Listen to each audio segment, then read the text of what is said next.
baik yang hadir di Masjid Miftahul Jannah Parit Indah ataupun yang menyaksikan melalui media dimanapun berada. Alhamdulillah, dengan izin Allah Subhanahu wa Ta'ala, kita bisa kembali melanjutkan mengaji tentang hal-hal yang sangat penting dalam kehidupan, khususnya dalam dakwah kepada Allah, yaitu al-adab. Karena tidak jarang, bahkan sering sekali, orang bukan hanya mendengarkan bicara kita, tetapi melihat cara kita. Oleh itu, maka mempelajari adab, seperti kata para ulama, seperti diriwayatkan dari Imam Ahmad, nahnu ila qalilin minal adab ahwaju minna ila katsirin minal ilm. Kita lebih memerlukan sedikit adab daripada banyaknya ilmu. Makanya para as-salaf dulu, mereka mengatakan al-adabu qabla al-ilm, adab sebelum berilmu, sehingga ilmu yang kita dapatkan menghiasi, atau adab yang kita dapat menghiasi ilmu yang kita dapatkan. Taib, kaum muslimin dan muslimat dirahmati Allah Subhanahu wa Ta'ala. Terakhir tentang as-salaf yunsifun mukhalifihim walau kanu mabghudin masnunin. Mereka tetap berlaku adil kepada orang yang tidak sepakat dan sepaham dengan mereka, sekalipun mereka dibenci dan dijauhi, tapi tetap memberikan hak kepada yang berhak dan tidak menzalimi mereka. Kaum muslimin dan muslimat yang dirahmati Allah Subhanahu wa Ta'ala, kemudian masuk pada adab yang selanjutnya, ya'tabiruna an-nas bi kathratil mahasin wa la yansawna al-mahasin wa la yughattuna al-ma'arif. Mereka mengukur manusia atau menimbang manusia dengan kathratil mahasin, dengan banyaknya kebaikan. Jadi yang menjadi patokan adalah banyaknya kebaikan dan tidak boleh melupakannya,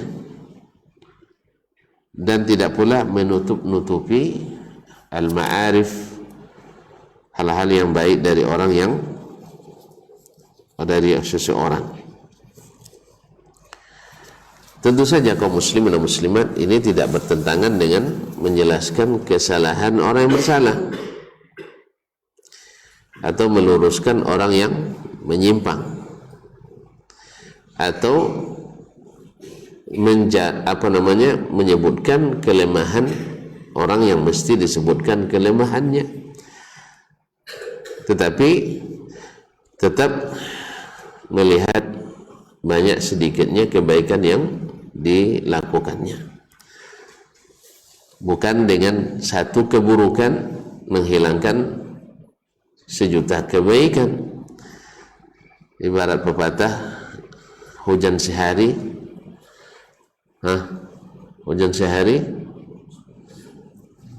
menghilangkan panas setahun. Ini zaman ini generasi milenial semua, nampaknya. Jadi pepatah orang tua udah mulai lupa. Jadi hujan sehari menghapus panas setahun. Jadi bukan gara-gara satu kesalahan langsung hilang seluruh kebaikan.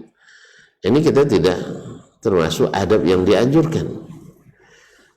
Maka ada orang yang tidak punya kesalahan dalam kehidupan, dan kesalahan itu biasa saja menurut kita sangat menyakitkan, tapi bagi orang lain masih bisa dipertimbangkan. Dan kita tidak sama dalam hal ini, tetapi tetap memperhatikan kebaikan-kebaikan orang, bukan melupakannya, walaupun tidak menafikan menyebutkan kesalahan orang yang salah atau kekeliruan orang yang keliru atau penyimpangan yang menyimpang. Ma'asyiral kiram, qala al-Imam Az-Zahabi rahimahullah ta'ala, berkata Imam Az-Zahabi Muhammad ibn Abdullah bin Uthman ibn Qaymaz Az-Zahabi, wafat 748 Hijriah, salah seorang dari murid Imam Syekhul Islam Ibnu Taimiyah rahmatullahi alaih, fi tarjamati Muhammad ibn Ahmad ibn Yahya al-Uthmani,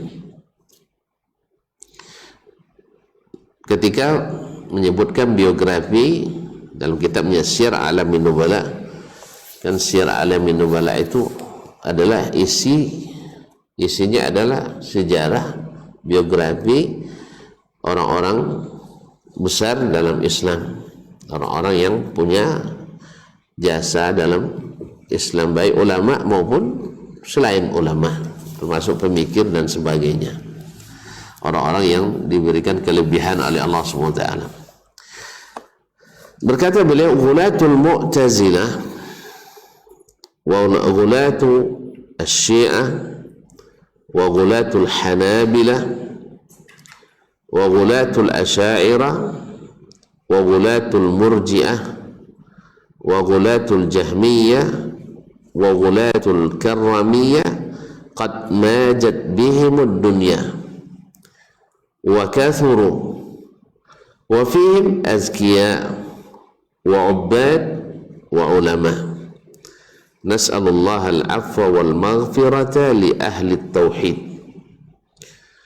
wa nabra'u ila Allah ta'ala min al-hawa wal bid'ah wa nuhibbu as-sunnata wa ahlaha wa nuhibbu al-'alima 'ala ma fihi min al-ittiba' was sifat al-hamidah wa la nuhibbu mabtada'a fihi bi ta'wilin sa'igh wa innamal ibratu bi kathratil mahasin. Tak perlu terjemah lagi? Oh, terjemahkan juga. Taib. Ghulatul Mu'tazilah,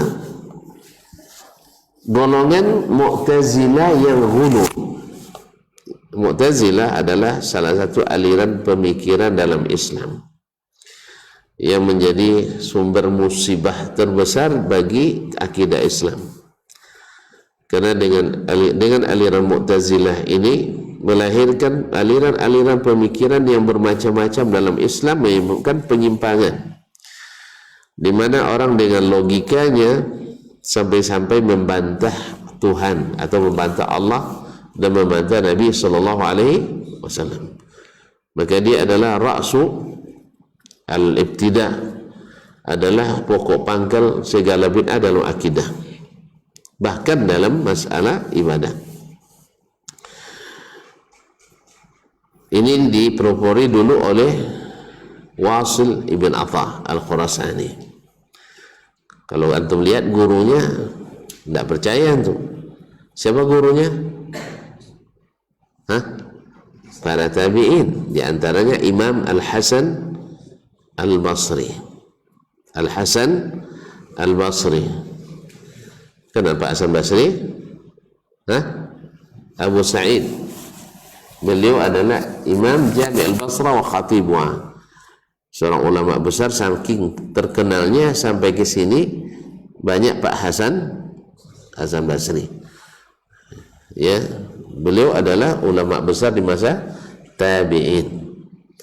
Di antara gurunya adalah Imran bin Husain, Huzaifah bin al-Yaman, Jarir bin Abdullah al-Bajali, Anas ibn Malik dan seterusnya. Banyak gurunya adalah di kalangan sahabat. Nah, Wasil bin Atha berguru pada Al-Hasan Al-Basri. Jelas? Jadi Antum kalau bikin salah murid jangan salahkan guru nak. Jelas? Karena tadilah dari sekian ribu atau sekian ratus murid Hasan tiba-tiba ada yang satu ini. Tuh Hasan Basri antum salahkan? Hah? Antum salahkan Hasan Basri? Bukan dia yang ngajar. Bukan dia yang ngajar paham Mu'tazilah itu. Dia mengajarkan sunnah pada murid-muridnya. Cuma ini belajar dia pemikiran. Akhirnya dia menolak sunnah dengan pikirannya. Jadi siapa yang salah? Ibu yang mengandung. Hah? Atau takdir yang sudah? Nah, Hasan Basri mengajarkan ilmu dengan benar. Buktinya murid-muridnya pada umumnya adalah orang-orang istiqamah, tapi ada satu dua yang melenceng, bukan karena kesalahan dia dan bukan kesalahan ibu mengandung. Ma'asyiral kiram, oleh sebab itu maka jangan dekat-dekat dengan yang namanya penyimpangan. Kalau ada jalan menyimpang, lewati aja, jangan coba berhenti di situ. Sebab kalau berhenti antum nanti tertarik untuk masuk, karena di situ banyak syaitannya. Nah, Wasil bin Atha mungkin dia berhenti lama di situ, hingga masuk pemikiran itu. Akhirnya dia meninggalkan majelis gurunya Al Hasan Al Basri, sehingga dia menyebut i'tazalna, artinya kita berpisah dari majelis Al Hasan Al Basri, lalu dia membuat majelis sendiri pula, sehingga dia pun punya murid, kemudian mengembangkan pemahamannya. Sehingga itulah disebut dengan paham Mu'tazilah. Nah, gulatul Mu'tazilah, orang Mu'tazilah yang gulu, wa gulatul Syiah, demikian pula gulatul Syiah, orang-orang Syiah juga yang gulu. Syiah kan didirikan oleh Abdullah bin Saba al-Yahudi, dikenal dengan Ibnu Sauda, berasal dari Yaman, juga orang cerdas. Ingat kaum muslimin, cerdas tidak menjamin dapat hidayah. Dan pada umumnya ahli subuhat itu yang mencetuskan aliran-aliran menyimpang itu adalah orang-orang cerdas. Orang cerdas itu kalau tidak dibarengi dengan adab yang baik, dia cenderung untuk menurutkan kecerdasannya, meninggalkan ilmu. Sehingga tidak sedikit orang cerdas kalau tak dapat hidayah menjadi musibah bagi agama. Kemudian ulatul Hanabilah dan para pengikut mazhab Hambali yang hulu. Ini bukan mazhab fikih maksudnya, adalah mazhab akidah. Mereka Al-Hambali, Al-Hanabilah, Al-Hulu dulu mereka sama juga. Setiap orang kalau sudah memihak kepada suatu mazhab, suatu aliran, suatu kelompok, suatu majelis, satu ustadz, kalau sudah sampai begini, apa yang terjadi? Di kalangan Hambali pun terjadi al-ghulu. Mereka bisa-bisa gara-gara saking ghulunya pada Imam Ahmad sampai-sampai menolak hadis yang sahih sekalipun. Jadi di kalangan pengikut mazhab Hambali pun pernah terjadi itu, ulatul Hanabilah, sampai-sampai mereka saking ghulunya merobohkan atau membakar sebagian kitab orang-orang mazhab yang lain. Ini saking ghulunya. Dan ini di setiap zaman ada dan setiap tempat ada. Dulu pernah ya, ada yang namanya Juhaiman dulu di Madinah, dan dia tidak direkomendasi oleh ulama-ulama besar. Cuman karena terjadinya di Arab Saudi jadi beban bagi Arab Saudi. Dia mengajak membakar kitab-kitab ulama yang ada terendus bid'ah di dalam kitabnya. Bayangkan. Seperti kitab Imam Ibnu Hajar, kitab Imam An-Nawawi, kitab Ibnu Jama'ah, dan seterusnya. Tapi mereka bukan atas persetujuan para ulama. Ini adalah min gulat Al-Hanabilah. Oleh itu kaum muslimin dan muslimat dirahmati Allah. Nah, mereka juga ghulu. Wa ghulatul asy'ariyah, dan ghulatnya orang-orang ghulu, orang yang berlebihan dari kalangan asy'ariyah, pengikut Abul Hasan Al-Asy'ari. Wa ghulatul murji'ah, dan orang-orang pengikut paham murji'ah. Yang murji'ah ini adalah dari kalimat arja, artinya melambatkan. Yang maknanya adalah bahwa amal itu tidak berpengaruh pada iman. Asal sudah beriman, nak beramal pun, nak taat pun, orang yang taat dengan yang maksiat sama. Orang bertaat, orang yang berbuat maksiat dengan orang yang taat sama, karena sama-sama beriman. Sampai-sampai mereka menganggap iblis pun beriman, Fir'aun pun beriman, karena murji'ah. Ini juga paham menyimpang. Wa ghulatul jahmiyah, dan orang-orang ghulu di antara pengikut al-jahmiyah, yaitu pengikut Jahm ibn Safwan, yang merupakan peranakan dari pemahaman Mu'tazilah. Ya, pemahaman Mu'tazilah. Kemudian diikutinya, dan bedanya adalah kalau Mu'tazilah lebih berani, Allah tak punya sifat sedikit pun, satu pun tak ada sifat Allah, sehingga dia Mu'tazilah menyamakannya dengan yang tiada. Kalau Jahm tidak, sebagian diterima, sebagian ditolak. Yang diterima pun dengan takwil, Jadi ahli takwil hari ini sebenarnya pada umumnya mengikuti cara berpikirnya Jahm ibn Safwan, yang menakwilkan kalimat-kalimat Allah Subhanahu wa taala. Pada asalnya adalah pengikut Jahm bin Safwan. Jahm bin Safwan terlahir pula dari rahim Mu'tazilah juga. Wa ghulatul karramiyah, dan juga ghulat al-karramiyah, pengikut Abdullah bin Sa'id bin Karram, yang disebutkan kepada al-karramiyah, qad majat bihimud dunya. Orang-orang ini sudah meramaikan dunia. Ramai kan? Mereka sudah menggoncang dunia. Wa kathuru, dan banyak sekali jumlahnya.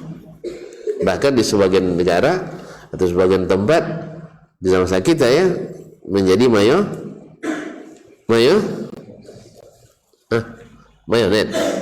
mayoritas. Nah, wa fihim azkiya, di antara mereka ada orang-orang cerdas.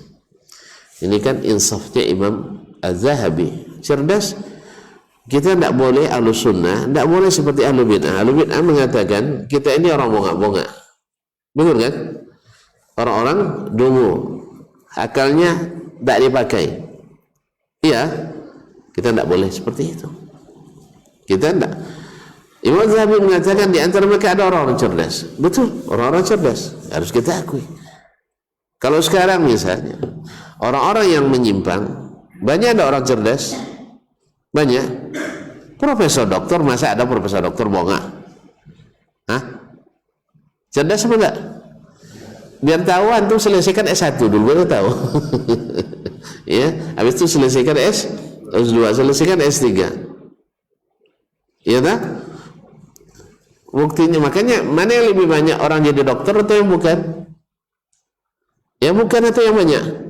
Yang banyak sampai dokter atau tidak sampai? Apa yang tidak sampai? Hah? Maksud hati nak memeluk gunung, apa daya? Bukan tangan, akal tak sampai.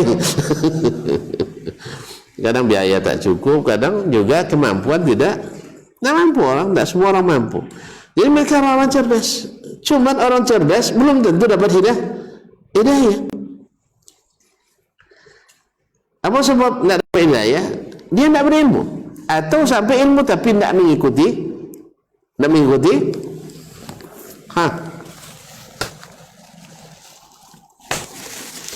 Abu Jahal cerdas pun tidak? Cerdas. Sampai ilmu kepadanya? Sampai tidak? Sampai. Kan berhadapan dengan Nabi SAW. Dengar Nabi baca Al-Quran, Dia paham bahasa Arab, tapi dia tidak mengikutinya. Dia tidak mengikutinya. Fir'aun cerdas pun enggak? Hah? Masa jadi raja terhebat di kerajaan itu, tiba-tiba antum bilang mau enggak? Mana mungkin? Hah? Sampai peninggalannya masih ada sampai hari ini, termasuk keajaiban dunia.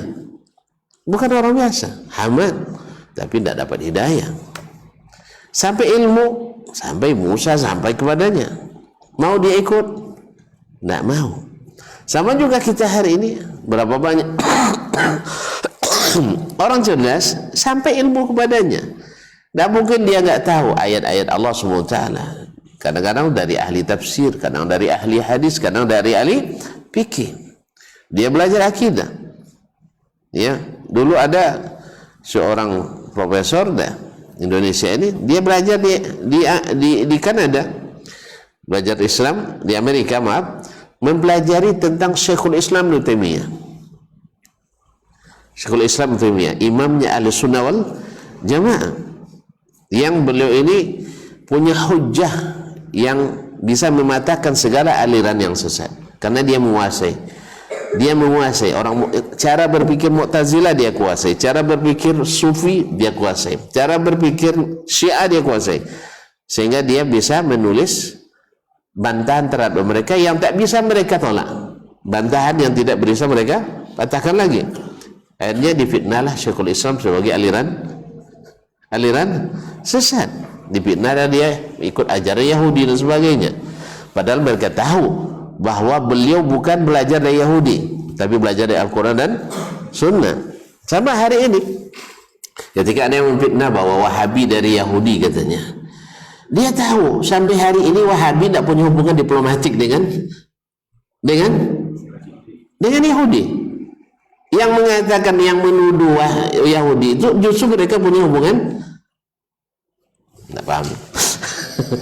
Negara yang tak buka kedutaan Yahudi di negara mana? Di Arab tuh.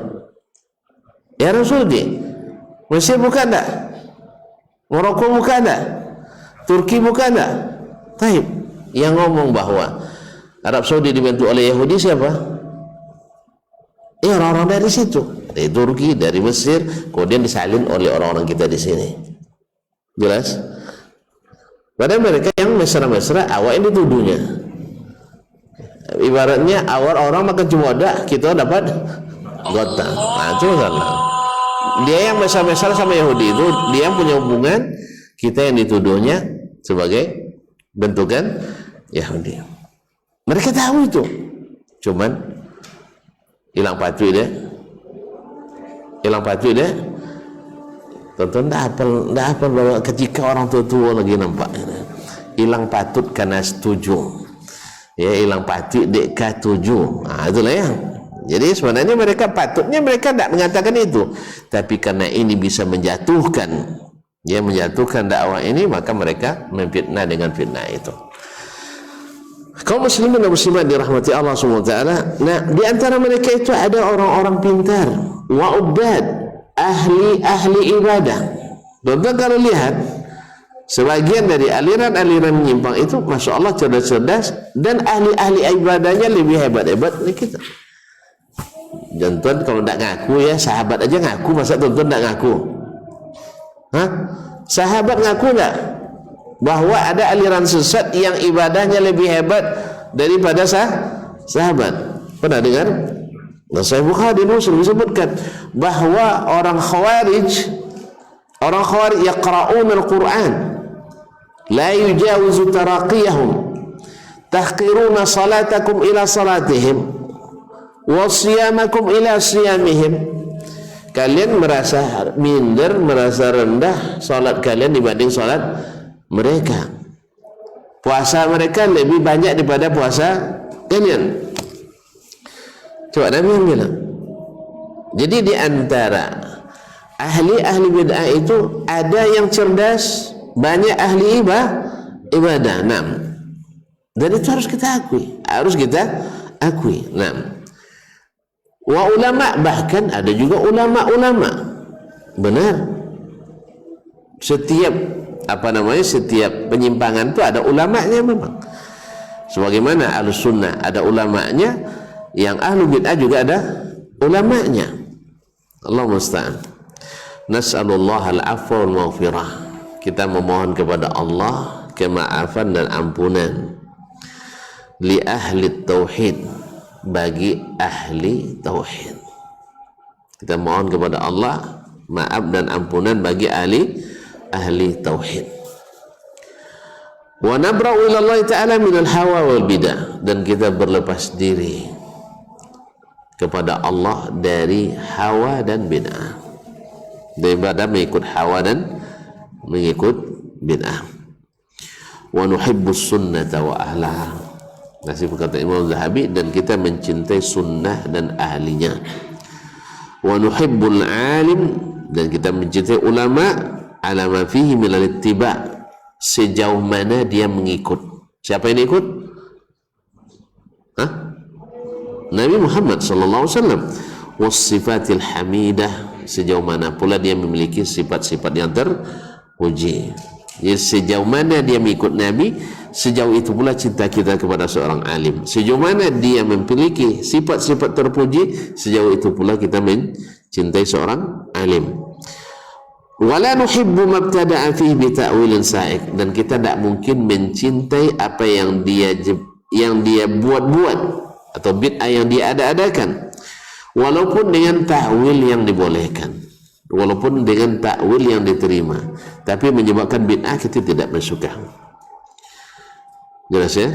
Jadi bahwa di antara mereka ada yang cerdas harus kita akui, bahwa di antara mereka ada ahli ibadah harus kita akui, bahwa di antara mereka ada ulama-ulama besar ya wajib kita akui. Cuman apakah kita mencintai bid'ah yang dia lakukan? Tidak. Apakah kita mencintai mereka? Juga tidak. Jelas? Mengakui belum tentu cinta. Kan ada orang bersaing, diakui tidak kelebihannya, diakui dia luar biasa, kalau bertarung tenang sekali, kalau marah-marah, ya kan banyak kita lebih pemarah kadang dari orang. Jadi kaum muslimin dan muslimat dirahmati Allah. Jadi mengaku itu bukan berarti kita mencintai. Wa innamal ibratu bi kathratil mahasin. Tapi tetap patokannya mana yang terbanyak dari kebaikan itu. Mana yang terbanyak di antara kebaikan itu. Masyaallah kiram dirahmati Allah Subhanahu wa taala. Azan ya. Kita dengarkan azan dulu lalu kita sambung.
kaum muslimin wal muslimat yang rahmati Allah SWT.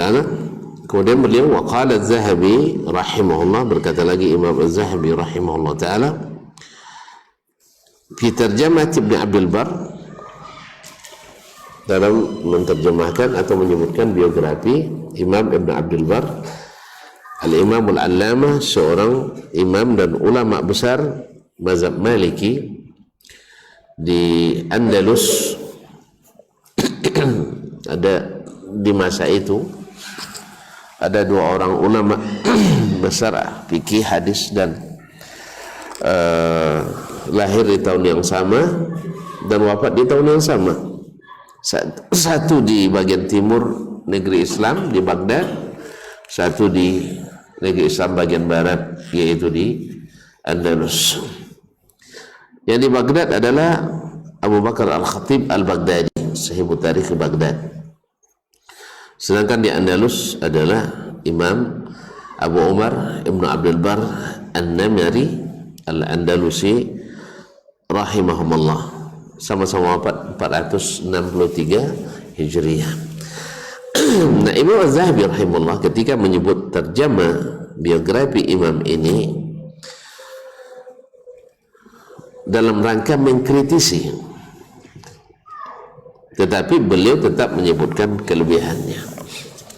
Wa man nadhara fi musannafatihi, siapa yang memperhatikan tulisan-tulisannya. Masya Allah, yang dua tadi, satu mazhab Syafi'i, satu mazhab Maliki.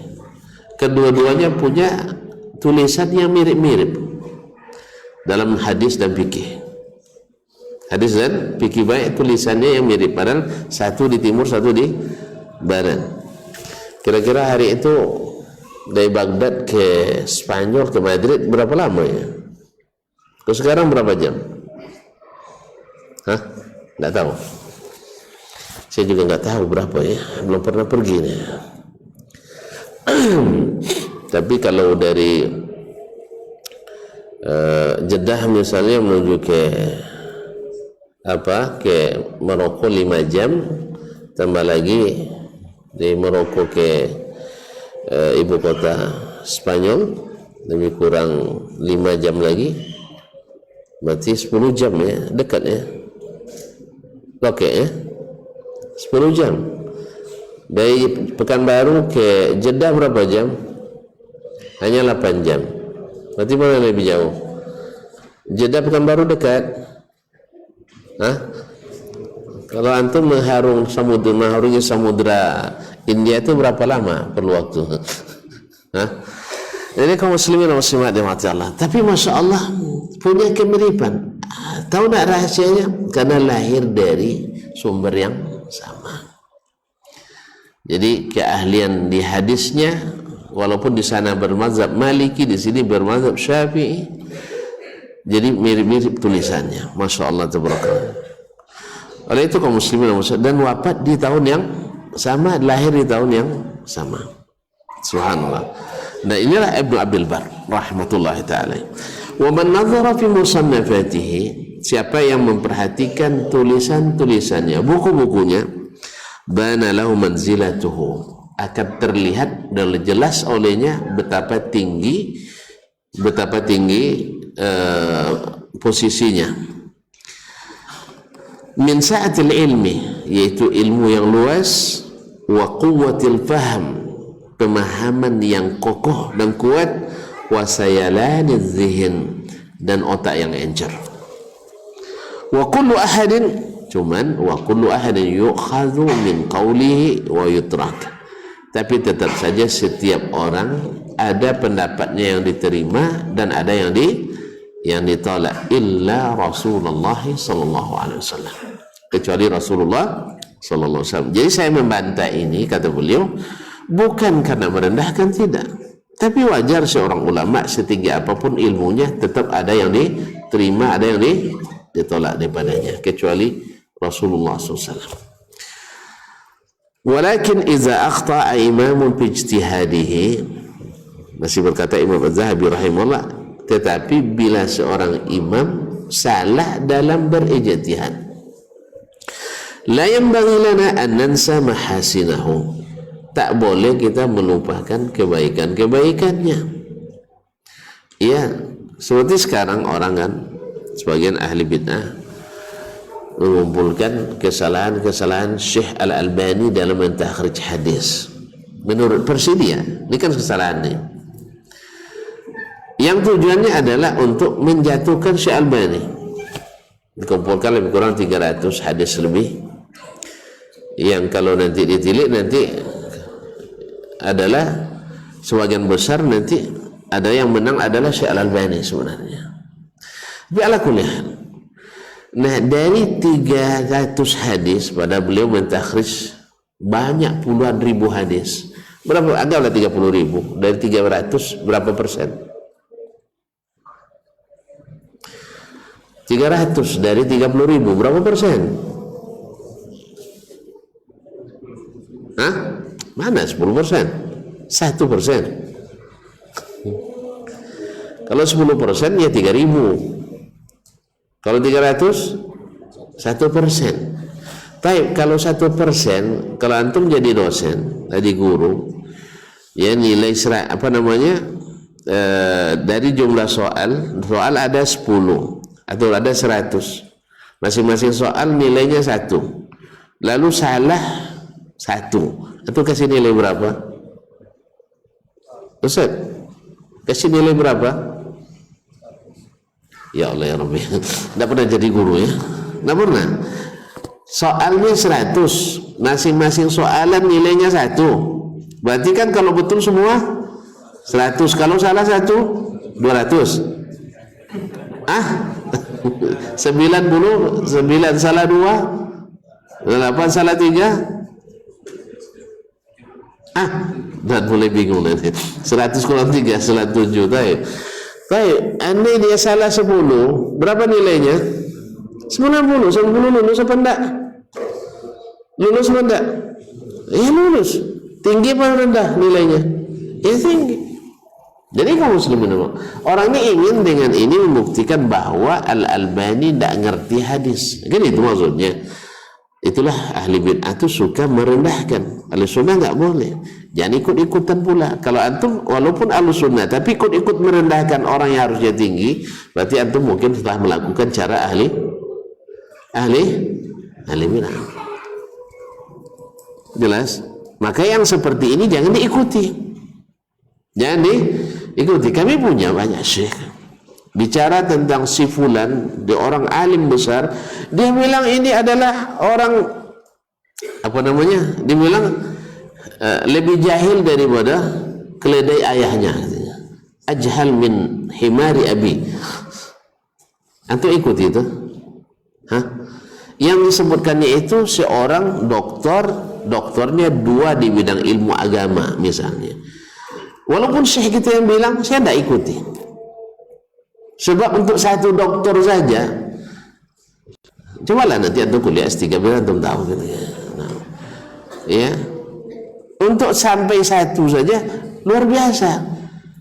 Ya, itu dari sebut orang kita pakar dan ahli kan. Ini 2 doktor yang dia miliki, lalu antum bilang lebih jahil dari keledai ayahnya. Antum ikuti juga? Tidak. Saya bilang ini syekh berlebihan dalam menjarah. Saya tidak setuju. Jelas? Karena ini bukan manhaj yang benar dalam menjarah. Karena memang kadang-kadang orang dalam menjatuhkan itu, ya mentahzir itu kadang juga berlebihan. Dan ilmu jarh ta'dil akan ada. Tuan-tuan nanti mau belajar ilmu jarh ta'dil, biar saya ajarkan dhawabitnya. Ada yang jarahnya syadid, ada yang kan ada mutasyaddidin, ada mu'tadilin, ada mutasahilin. Jelas ya? Kalau Imam Al-Bukhari misalnya termasuk mu'tadil, kalau dia menyebut orang dhaifun jiddan, kalau dibawa ke Imam Al-Bukhari dia menyebut fihi nazar, ini orang harus diteliti lagi riwayatnya. Dengan bunyinya kan? Padahal di kalangan Imam Al-Bukhari kalau menyebut fihi nazar, di ustadz yang lain atau ulama yang lain dia nyebutnya talif. Apa makna talif? Hah? Rusak besar. Rusak besar, bahkan disebut mungkin dajjalun minad dajajilah. Ini dajjal ini. Jadi itu kaum muslimin muslimat, ada mutasyaddidin, ada yang mu'tadilin. Kalau sebab itu jangan ikut-ikut yang seperti itu. Membodoh-bodohi orang yang cerdas, kita dibodohi orang. Kita tidak insaf dalam masalah ini. Oleh itu kaum muslimin dan muslimat dirahmati Allah, Nabi kan mengajarkan kita ketika iblis jujur, dia katakan jujur, sadaqaka wa huwa kadzub. Dia aslinya pembohong besar, tapi sekarang dia jujur. Nah, pada sekali jujurnya cuma, tapi disebut juga jujur saat itu karena memang jujur. Bagaimana dengan kita yang salahnya hanya 30, benarnya 30.000? Masa gara-gara yang 30 antum jadikan dia tidak berharga? Jelas. Dan ini harus kita berhati-hati, khususnya kepada para ulama, Nah, qala rahimahullah ta'ala, walakin idza akhta imamun bi ijtihadihi, tapi bila seorang imam keliru dalam ijtihadnya, la yanbaghi lana nansami hasanah, tidak boleh kita melupakan kebaikan maksudnya hal-hal yang benarnya, wa nughatti ma'arifahu, sehingga kita menutupi kebaikannya. Ini kalau sudah begini gayanya sudah bukan manhaj lagi, ini sudah hawa yang kita ikuti, menutupi kelebihan orang lain yang punya kelebihan. Itu tandanya kita punya kekurangan. Kalau antum punya kelebihan, tidak perlu menutupi kelebihan orang. Sebab kalau orang berlebih menyebut kelebihan orang, dia tambah punya kelebihan. Taib. Bal nastaghfiru lahu, akan tetapi kita memohon ampunan untuknya. Maka biasalah para ulama mengatakan pada ulama yang sebelumnya, bila salah ghafarallahu lahu, afallahu anna wa anhu. Kadang-kadang mereka nyebut anna, dari kita dan maafkan kita dan mereka, sehingga kita pun kemungkinan salah juga ada gitu. Taib, wa na'taziru anhu, dan kita juga mencari uzur baginya. Makanya jangan marah kalau orang minta ampunan untuk kita, semoga Allah mengampuni kamu. Kecil buat dosa dan bukan. Ya, siapa yang tidak berdosa? Aminkan sajalah, selesai masalah. Sebab kalau antum nanti ini tidak terima orang minta ampunan untuk antum merasa tidak punya dosa. Sah? Baik, aminkan saja. Semoga Allah mengampuni Ustaz Asman. Amin. Bila selesai, awak pun tidak marah semua orang. Tapi sudah dua, kalau antum nggak terima, kamu bilang kamu pendosa ya katanya. Keluar lo ucapan yang tak baik kan? Akhirnya apa yang terjadi? Hati tidak nyaman, kemudian kita merasa tidak berdosa. Merasa tidak berdosa itu berdosa tuh. Nah, merasa tidak berdosa itu berdosa. Nah, طيب خمسين مسلم وقال ابن حجر الهيثمي في أصل المطالب ومن شأن المؤمن الكريم orang mukmin yang mulia itu ayastahdira fi nafsi mahasina akhi, selalu menghadirkan kebaikan saudaranya, wa yansa masawi'ah, dan melupakan keburukannya. Wa min thamma qala Ibnu Mubarak, dari itulah Ibnu Mubarak seorang ulama besar wafat 180 Hijriah mengatakan al-mu'min man yatlubul ma'azir, orang beriman itu selalu mencari alasan yang membela atau mengadvokasi saudaranya yang bersalah. Wal munafiq yatlubul atharan, kalau kaum munafik itu selalu suka mencari kesalahan. Makanya kaum muslimin dan muslimat dirahmati Allah, coba lihat orang-orang munafik di zaman Nabi itu, ya, mencari zaman Nabi itu, ketika terjadi satu kesalahan mereka bergembira, terbang gembira.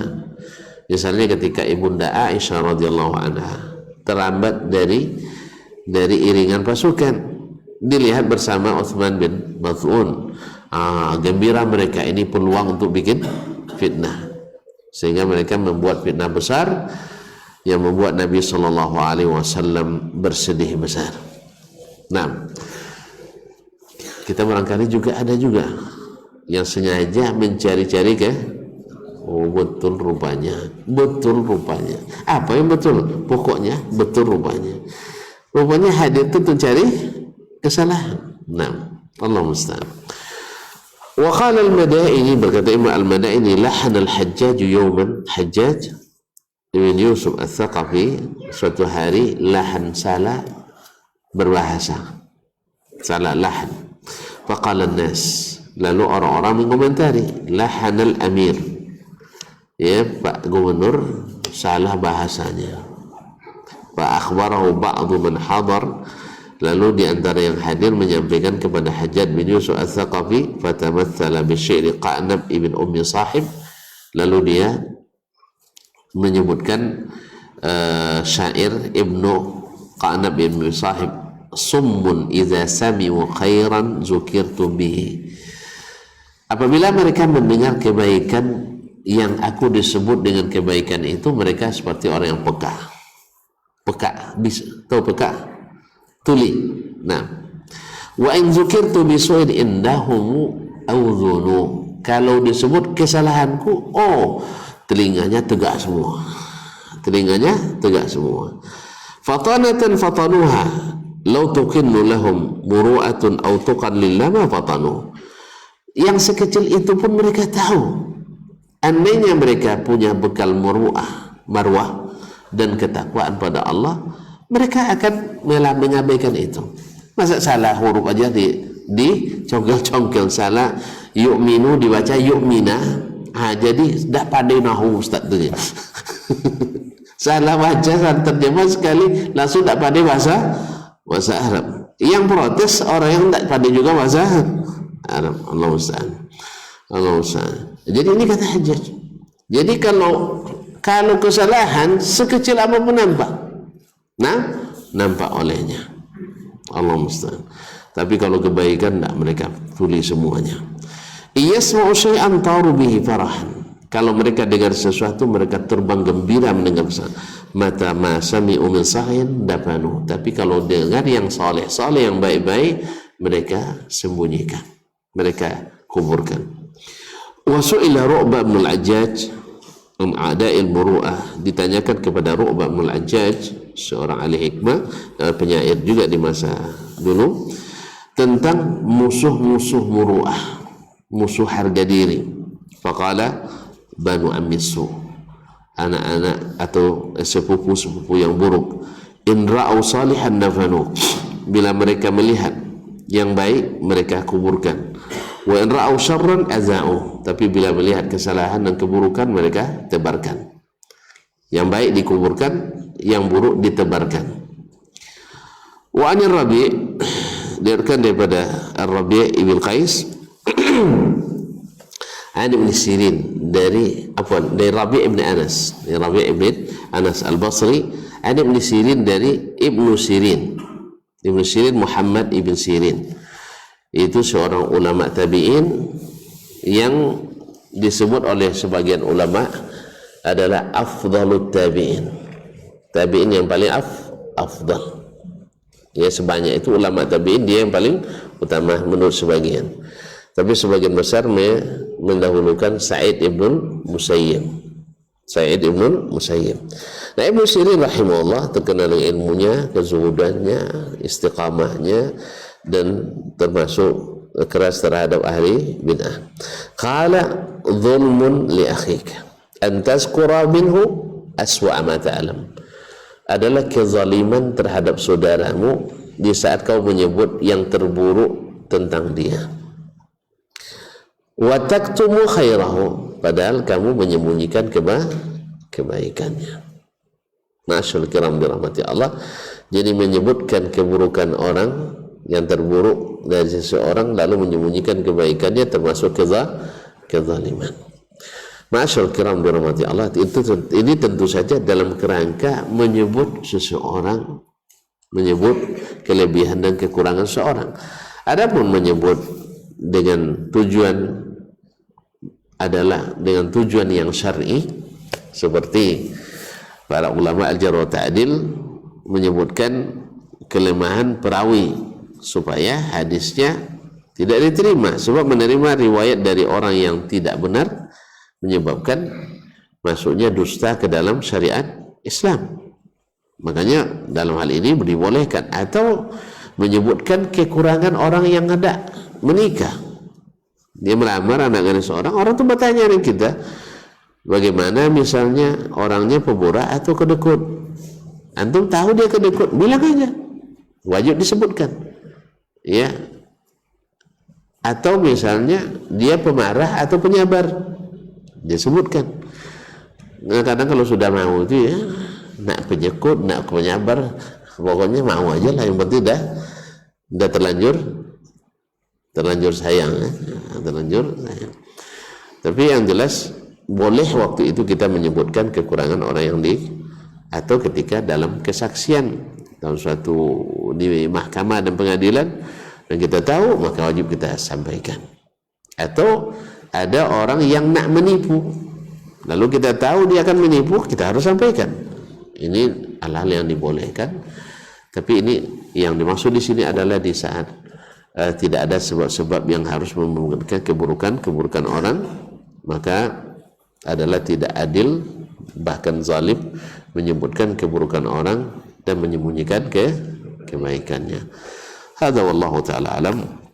Wa sallallahu ala nabiyyina Muhammad wasallam. Terima kasih dan mohon maaf. Mudah-mudahan masih bisa kita sambung pada pertemuan-pertemuan yang akan datang.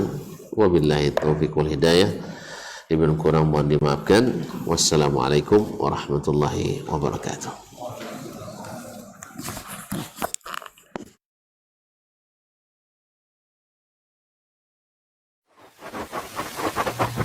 Barometer amal kita saleh tak salehnya di salat kita. Bila salat kita ikhlas dan sesuai dengan sunnah Nabi SAW, maka insya Allah amalan yang lain mengikut.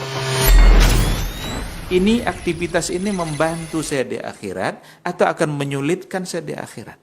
Kalau seandainya perbuatan itu ternyata akan menyulitkan kita di akhirat kelak, tinggalkan perbuatan itu. Anta ni'mal jund. Kamu adalah sebaik-baik prajurit. Coba lihat. Kamu adalah sebaik-baik prajurit. Maka tujuannya adalah menghancurkan kehidupan rumah tangga.